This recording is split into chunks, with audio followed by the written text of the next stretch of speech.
Assalamualaikum warahmatullahi wabarakatuh.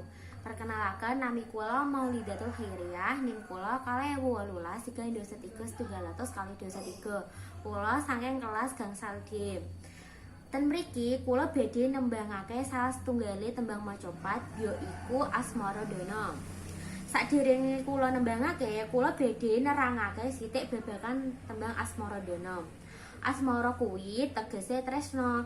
Filosofi tembang Asmaradana yaiku babagan lelungan urip manungsa, yaiku wayahe kanggo nembungke katresnan karo pasangan urip. Saka sudut pandang liyane, Asmaradana asale saka tembang romansa lan dana. Asmara minangka jenenge dewa katresnan. Dana asale saka dewa Asmara sing disebabake dening sorote ing mripate telung dewa Siwa. Kaya sing ditulis ing Kakawin Samaradana saka Empu Darmaja. Ing serat Purwa Ukara, Samaradana tegese remen ing pawewehan, tegese seneng menehi. Watake Asmaradana nggambarake rasa tresna, asmara lan uga kasusahan utawa sedih. Guru gatrane wonten 7 baris utawa baris ukara. Guru wilangan 888 7888 lan guru lagune I A E A U A. Sakniki kula badhe nembangake tembang Asmaradana. Monggo dimirengaken.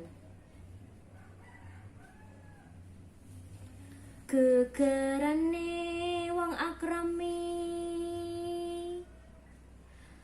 dudu benda dudu rupa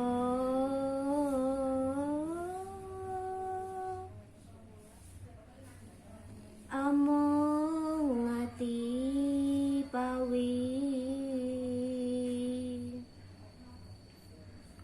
tane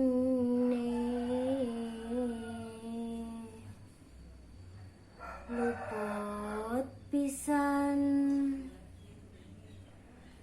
kena pisan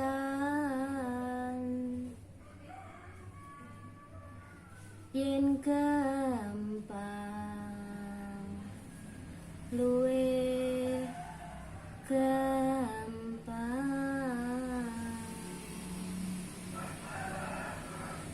yen angel ke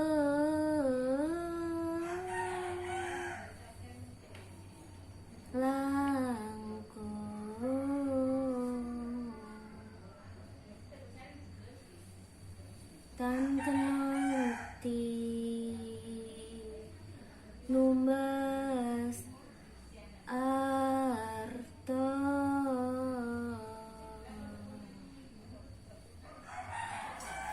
sakniki kula sampun nembangake tembang Asmaradana. Matur suwun sampun mirengaken kula nembang. Menawi wonten kalepatan kula nyuwun ngapunten. Wassalamualaikum warahmatullahi wabarakatuh.